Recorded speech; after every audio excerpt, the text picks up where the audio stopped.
प्रतीक्षा गर्ग और मित्रों, मैं बोल रही हूँ way to big opportunity channel. Friends, 2 दिन का बीच में ब्रेक मैंने लिया, इसके लिए मैं क्षमा चाहती हूँ। ये ब्रेक मैंने इसलिए लिया ताकि आपके लिए मैं जो पिछले मैंने टॉपिक आपको पढ़ाए हैं, जैसे नेपोलियन बोनापार्ट और अदर जो विश्व इतिहास के टॉपिक हैं, उनके मैं प्रश्न आपके लिए लेके आ सकूँ, ताकि आपके जो ये पार्ट है, ये जो विश्व इतिहास के टॉपिक है, ये आपके पक्के हो सके और परीक्षा में आप मजबूती के साथ इनके प्रश्नों को हल कर पाएँ। तो मित्रों, प्रश्न हम करेंगे, लेकिन उससे पहले हम जो प्रथम विश्व युद्ध हमने किया था उसकी परिस्थितियों को जाना था, कारणों को जाना था, और वर्साई की जो संधि जिसके द्वारा जर्मनी को बिल्कुल पंगु बना दिया गया था, जो प्रथम विश्व युद्ध का मुख्य कारण था जर्मनी की जो नीतियाँ थी, जैसे शेल्फिन योजना और उसकी अन्य जो नीतियाँ थी, उसके कारण प्रथम विश्व युद्ध की परिस्थितियाँ बनी थी। और बहुत कुछ जाना हमने प्रथम विश्व युद्ध के बारे में हमने बहुत कुछ जाना। तो मित्रों, आज हम क्या है कि प्रथम विश्व युद्ध तो हमारा लगभग पूरा हो चुका है। प्रथम विश्व युद्ध क्या हो चुका है, हमारा लगभग कंप्लीट हो चुका है। अब हम क्या पढ़ेंगे, जो इसकी जो बची हुई कुछ संधियाँ हैं, जो प्रथम विश्व युद्ध के बाद जो संधियाँ की गई, उनके बारे में जानेंगे। थोड़ी बहुत ही है मित्रों, अब थोड़ा सा पार्ट रहा है इसका, क्योंकि ये संधियाँ भी आपको बतानी ज़रूरी है, क्योंकि ये परीक्षा की दृष्टि से बहुत इंपॉर्टेंट है। इनमें से प्रश्न पूछे जाते हैं। जैसे कि इसमें एक संधि की गई, जो शांति संधियाँ, कई शांति संधियाँ की गई, लेकिन वर्साई की जो संधि है, उसके बाद जो संधियाँ की गई, उनको विस्तार से पढ़ना बहुत ज़रूरी है, क्योंकि ये सब जो संधियाँ हैं ये भी प्रथम विश्व युद्ध से जुड़ी हुई हैं। लेकिन प्रथम विश्व युद्ध के बारे में और बताने से पहले, संधियों के बारे में और बताने से पहले, मैं आपसे रिक्वेस्ट करूंगी कि प्लीज़ मित्रों, मेरे चैनल को सब्सक्राइब, लाइक और शेयर करें। आप मेरे चैनल को सब्सक्राइब नहीं करते तो मुझे इससे हौसला नहीं मिलता। अच्छा कंटेंट मैं लेके आऊँ तो इसके लिए ज़रूरी है कि आप मुझे हौसला दें, मेरा साहस बढ़ाएं। आपका साथ होगा तभी तो ये चैनल आगे बढ़ेगा और अच्छा कंटेंट आपको मिलेगा। तो मेरी आपसे हाथ जोड़ के रिक्वेस्ट है कि प्लीज़ मेरे चैनल को सब्सक्राइब और लाइक शेयर ज़रूर करें मित्रों। इससे आपका भी लाभ होगा और अन्य जो मित्र जिनको इस चैनल के बारे में पता नहीं है वो जुड़ सकेंगे और अच्छी शिक्षा सामग्री उन्हें परीक्षा की दृष्टि से मिलेगी। अब हम पढ़ते हैं कि जो प्रथम विश्व युद्ध में जो वर्साई की संधि की गई थी मित्र राष्ट्रों द्वारा, जो दूरी राष्ट्रों के साथ, उसके बारे में विद्वानों ने क्या मत दिया। तो इसमें एक विद्वान थे जिनका नाम था जॉन कीन्स। ये जॉन कीन्स कहते हैं कि वर्साई की जो संधि है वो कार्थेजियन है। कार्थेजियन, ये मित्रों ये है ऐसे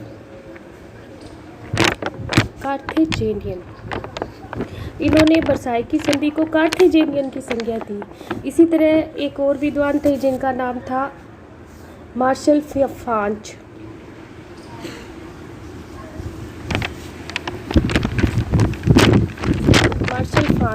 इन्होंने कहा कि ये संधि कोई शांति संधि नहीं बल्कि 20 वर्षों के लिए एक युद्ध विराम है।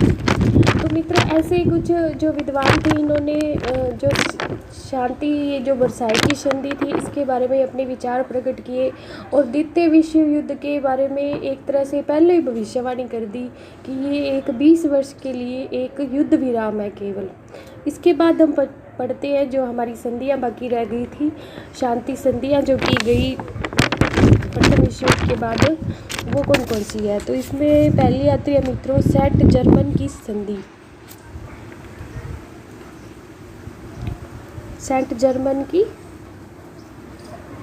संधि, तो मित्रों ये संधि की गई थी सितंबर 1919 में। तो ये संधि किसके साथ की गई, ये संधि की गई थी ऑस्ट्रिया के साथ। इस संधि के माध्यम से ऑस्ट्रिया और हंगरी का जो साम्राज्य था उसको बंद कर दिया और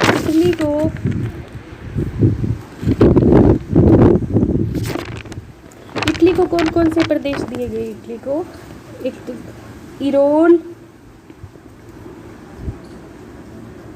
इरोल का प्रदेश दिया गया, ट्रेंटिनो को प्रदेश दिया गया, ट्रेंटिनो और इस्ट्रिया, ये जो प्रदेश थे वो इटली को दिए गए इस संधि के द्वारा। ऐसे ही मित्रों ऑस्ट्रिया ने जो हंगरी और पोलैंड की जो स्वतंत्रता थी उसको मान्यता दे दी।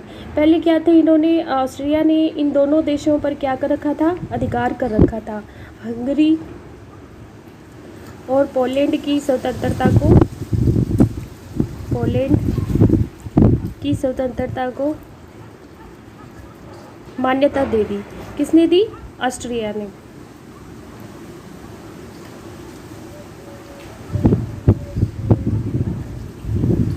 ऑस्ट्रिया ने मान्यता दे दी। ये संधि ऑस्ट्रिया के साथ की गई। ऐसे एक न्यूली की संधि, न्यूली की संधि की गई थी नवंबर 1919 में। नवंबर 1919 में न्यूली की संधि की गई और यह संधि की गई थी बुल्गारिया के साथ।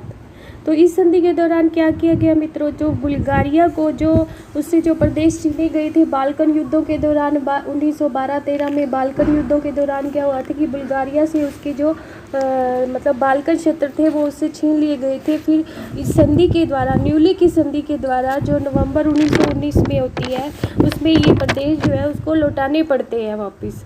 इसी तरह मित्रों एक संधि और होती है ट्रियानो की संधि।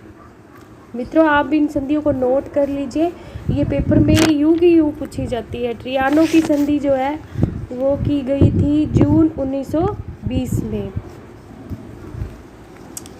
जून 1920 में ये संधि की गई ट्रियानो की, और ये किसके साथ की गई, हंगरी के साथ, हंगरी के साथ की गई। और इस संधि के दौरान क्या क्या शर्तें की गई हंगरी से जो फ्यूम का जो बंदरगाह था मित्रों, फ्यूम का बंदरगाह, मैंने आपको पहले भी इसका जिक्र आया था।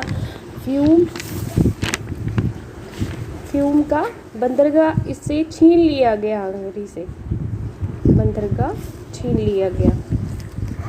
न्यूली की संधि के द्वारा ट्रियानो की संधि के द्वारा मित्रों ये जो संधि थी वो कौन सी थी, ट्रियानो की संधि, जो जून 1920 में की गई, हंगरी के साथ की गई, और इससे जो फ्यूम का बंदरगाह छीन लिया गया और इसकी जो नौसेना थी वो बंद कर दी गई। इसके बाद हम पढ़ते हैं ये क्या है, हंगरी जो है कौन से राष्ट्रों में सम्मिलित था मित्रों, ये दूरी राष्ट्रों में सम्मिलित था।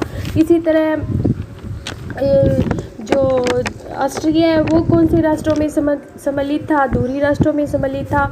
और ये जो संधियाँ है वो मित्र राष्ट्रों ने दूरी राष्ट्रों के साथ की थी, और दूरी राष्ट्र क्या होते, प्रथम विश्व युद्ध में मित्र राष्ट्रों से हार गए थे। अब क्या है, एक संधि आती है सेब्रे की संधि। सेब्रे की संधि, तो सेब्रे की जो संधि है वो की थी अगस्त 1920 में। ये अगस्त 1920 में की गई, और इसके अनुसार क्या हुआ कि टर्की की, सेब्रे की संधि के अनुसार टर्की की सैनिक संख्या 50,000 कर दी गई। इसकी जो सैनिक संख्या थी वो कितनी कर दी गई, 50,000। मित्रों टर्की के साथ ये सेब्रे की संधि की गई और इसकी जो सैनिक संख्या थी वो 50,000 कर दी गई। अच्छा, और क्या क्या किया, क्या हुआ इसमें टर्की के साथ, इसके जो मतलब बंदरगाह थे डोडे कनीज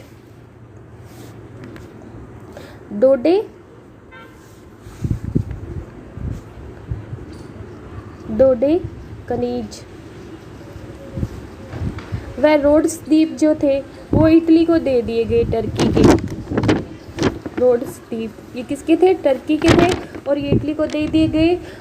डार्डेनेल्स का जलमंडल प्रदेश अंतर्राष्ट्रीय क्षेत्र घोषित कर दिया गया। एक प्रदेश था तुर्की का, क्या नाम था उसका, डार्डेनेल्स प्रदेश, डार्डेनेल्स जलमंडल प्रदेश। मित्रों ये नाम ऐसे हैं, आप इनको ये नोट कर लें और फिर नोट करके इनको याद करें तो अच्छा रहेगा। ये जो प्रदेश था इसको अंतर्राष्ट्रीय क्षेत्र घोषित कर दिया गया। अंतर्राष्ट्रीय क्षेत्र घोषित करने का मतलब ये था कि इस पर मतलब सभी देशों, कोई भी देश जो था इस मार्ग से व्यापार कर सकता था। इस जलमंडल से आने जाने में किसी भी देश को कोई रोक नहीं थी। इसी तरह से तुर्की में तुर्क आंदोलन के कारण सेब्रे की संधि को, फिर क्या हुआ कि तुर्की ने इस सेब्रे की संधि को नहीं माना। सेवरी की संधि को नहीं माना। सेवरी की संधि के कारण क्या हुआ कि तुर्की में तुर्क आंदोलन होने लगा। बाकी जो जनता थी सेवरी की संधि को मानने को तैयार नहीं थी, इस कारण क्या है कि वहाँ आंदोलन होने लगा, तुर्क आंदोलन। फिर क्या होता है, तुर्की के साथ एक और संधि की जाती है जिसका नाम है लुसान की संधि।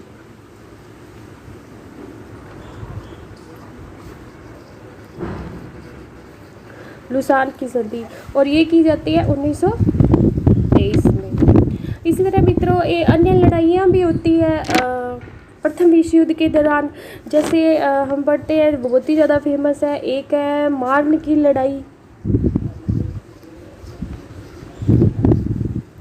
मार्न की जो लड़ाई है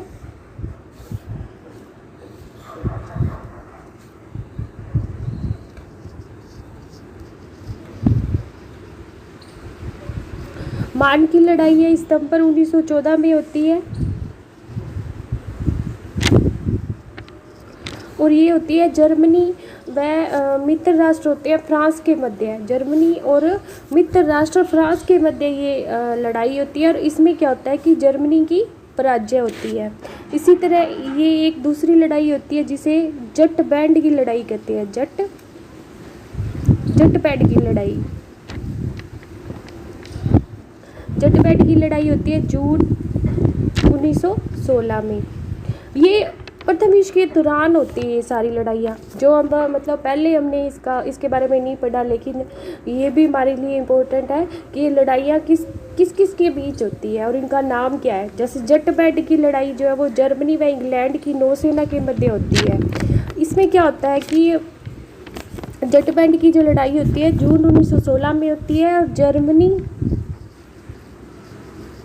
व इंग्लैंड की नौसेना के बीच होती है।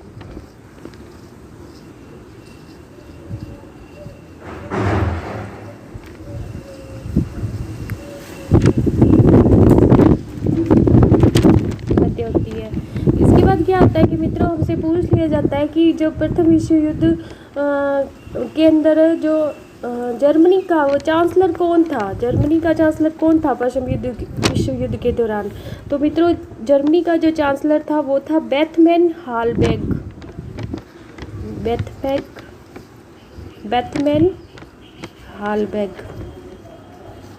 ये क्या था, प्रथम विश्व युद्ध के दौरान जर्मनी का चांसलर था। इस तरह मित्रों यहाँ आपका प्रथम विश्व युद्ध समाप्त होता है पूरी तरह से। आने वाले जो वीडियोस हैं उसमें मैं इस प्रथम विश्व युद्ध के प्रश्न भी लेके आऊँगी ताकि आप इसको अच्छी तरह समझ सको प्रथम विश्व युद्ध को। और अब हम करेंगे नेपोलियन बोनापार्ट, जो आपका टॉपिक मैं पहले आपको करा चुकी हूँ, जिसको मैंने कई पार्टों में आपको पढ़ाया है। उसके प्रश्न करेंगे ताकि वो और भी ज़्यादा हमारा क्लियर हो सके और परीक्षा की दृष्टि से ये टॉपिक है जो हमारा मजबूत हो सके।